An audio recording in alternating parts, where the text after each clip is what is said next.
à tous, aujourd'hui je vous propose de tester le flux libre sur l'A13. Alors flux libre ça veut dire quoi? Eh bien ça veut dire sans barrière de péage. En gros quand vous circulez sur l'axe Paris-Caen, vous ne vous arrêtez plus aux barrières de péage mais vous passez sous des portiques qui vont venir détecter votre plaque d'immatriculation. Mais flux libre ne veut pas dire autoroute gratuite, vous devez payer votre péage dans les 72 heures. Pour cela, 3 solutions. Vous avez soit un badge de télépéage et dans ces cas-là, vous n'avez rien à faire de plus, soit vous payez en ligne sur sanef.com ou alors vous vous rendez dans l'un des points agréés Nirio. Nous, on a testé justement ces 3 méthodes pour vous montrer comment ça fonctionne et ce reportage sera aussi l'occasion d'aller faire un petit tour au centre de la relation client de Sanef qui contrôle justement le passage de tous les véhicules sous ces portiques. On vous emmène avec nous. C'est parti!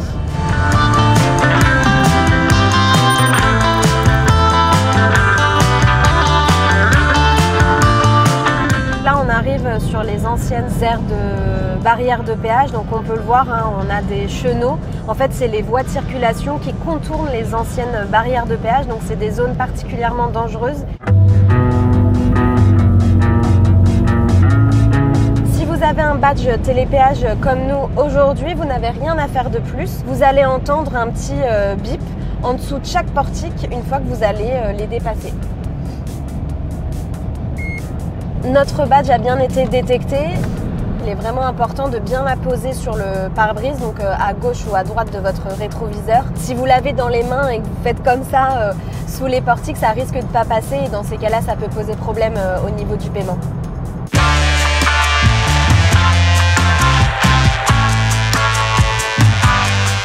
On vient d'arriver au centre de la relation client de Sanef et je vais partir à la rencontre de Karine Da Silva qui est justement la responsable du CRC. Allez, on y va. Quel type de réclamation vous avez le plus souvent? Le plus souvent, ça va être effectivement le client qui reçoit un avis de paiement et qui s'interroge en se disant mais je n'avais pas vu en fait que le péage était passé en flux libre, je ne comprends pas cette amende, est-ce que vous pouvez m'expliquer? On répond à ces questions, sachant que quand c'est la première fois que vous passez sur le flux libre, vous avez quand même un droit à l'erreur, on va dire. Donc vous ne réglez pas en fait une majoration, c'est-à-dire vous avez juste votre péage à régler. Vous avez un délai supplémentaire de 10 jours pour payer votre péage. Si effectivement jamais vous ne le payez pas, dans ces cas-là, ce sera majoré à 90 €. On reçoit pas mal de demandes, nous, en tant que journalistes, de lecteurs un petit peu intrigués, ouais. Notamment sur les problématiques de plaques illisibles ou plaques volées, ce genre de choses. Comment vous arrivez à vous en sortir? Ça arrive. Et effectivement, dans ces cas-là, les clients nous disent mais moi je n'étais pas sur l'autoroute au moment où vous m'avez envoyé l'avis de paiement, donc ils vont porter plainte à la gendarmerie, ils nous envoient le justificatif et nous on annule évidemment leur avis de passage. Et je dois aussi vous poser la question parce que c'est déjà arrivé, c'est le badge qui se détecte pas sous le portique, donc je sais que c'est C'est rare, ça peut arriver mais il n'y a pas du tout moins de détection du télépéage sur le portique que sur la barrière classique. Et s'il n'a pas été détecté, selon effectivement le type de badge que vous avez, si vous avez un badge de la société Bip & Go, vous pouvez directement faire votre rattrapage de badge sur le site internet. Si ce n'est pas un badge de cette société, il suffit aussi de nous appeler et nous on fait ce qu'on appelle un rattrapage badge. Donc en fait, on annule votre avis de paiement et on rattrape le badge. C'est intéressant de le dire, qu'il y a un humain derrière. Ah oui, complètement. En fait, les infractions... Beaucoup pensent qu'avec l'IA aujourd'hui, tout est automatique. Non. Et il y a vraiment un humain qui contrôle et on n'envoie pas une infraction sans vérification et on envoie du coup à l'adresse de la carte grise.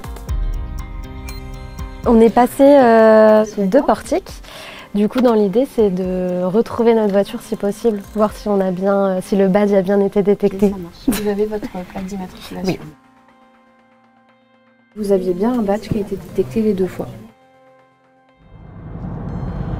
Me revoilà dans la voiture, hein, donc vous l'avez vu au centre de la relation client, mon badge a bien été détecté pour les 2 premiers portiques, donc pour le moment pas de souci. Cette fois-ci je fais le chemin inverse, je retourne au bureau à Boulogne-Billancourt et j'ai enlevé mon badge télépéage pour le trajet retour, comme ça on va pouvoir tester le paiement en ligne sur sanef.com.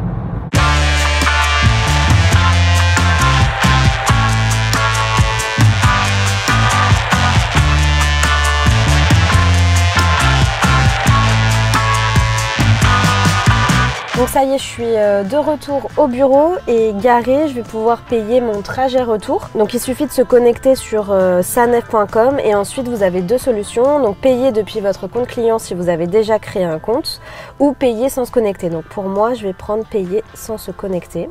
Ensuite, il me suffit de rentrer mon numéro d'immatriculation. Ce n'est pas un véhicule de location, donc j'ai pas besoin de cocher cette case. J'ai à payer 7,50 €, donc ce qui correspond au trajet retour. Catégorie classe 1 sur l'A13, donc on est bon.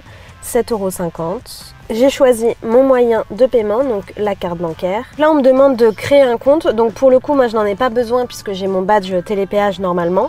Mais si vous voulez gagner du temps, je vous conseille de créer un compte. Comme ça, vous pourrez recevoir une notification par mail lors de vos passages sous les portiques. Et même d'enregistrer en fait votre carte bancaire à votre plaque d'immatriculation. Ça évite d'avoir des retards de paiement et donc des avis de paiement par la suite. Mon paiement a bien été effectué de 7,50 €. Donc ça m'a pris littéralement 2 minutes.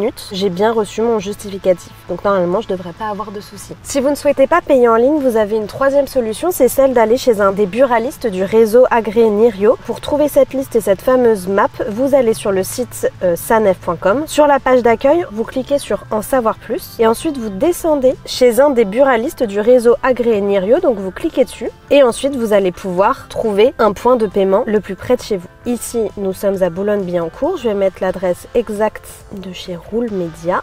Ensuite, ça m'indique une map. Là, vous voyez, vous arrivez sur le tabac du point du jour. Donc, c'est bien un buraliste agréé et dans lequel je vais pouvoir payer mon trajet. J'ai testé pour vous les 3 méthodes de paiement. C'est relativement simple. Il faut quand même y penser lorsqu'on paye en ligne, effectivement, dans les 72 heures. Mais si vous activez la notification, normalement, il ne devrait pas y avoir de problème. Et moi, je vous donne rendez-vous bientôt pour un autre reportage. Et d'ici là, vous pouvez vous connecter sur media.roule.fr pour connaître toute l'actu auto.